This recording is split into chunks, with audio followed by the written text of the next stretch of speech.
கர்த்தருக்கு ஸ்தோத்திரம். சங்கீதம் 17:5.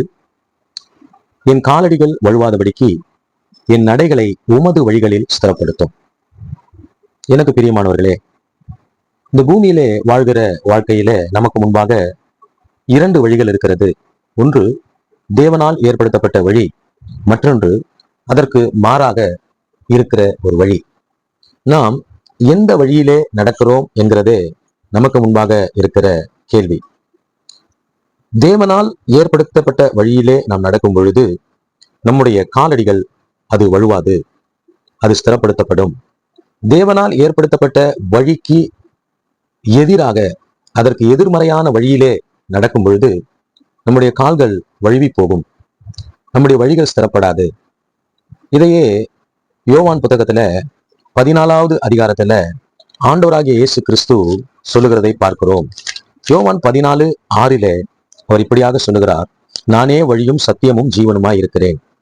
இயேசுவின் வழியே உண்மையான வழி. அந்த வழியே வழுவாதபடிக்கு நம்மை ஸ்திரப்படுத்துகிற வழி. அந்த வழியிலே நாம் நடக்கும் பொழுது நாம் வழுவாதபடிக்கு ஸ்திரப்படுத்தப்படுவோம். எனவே சங்கீதக்காரர் இப்படியாக விண்ணப்பிக்கிறதை பார்க்கிறோம்.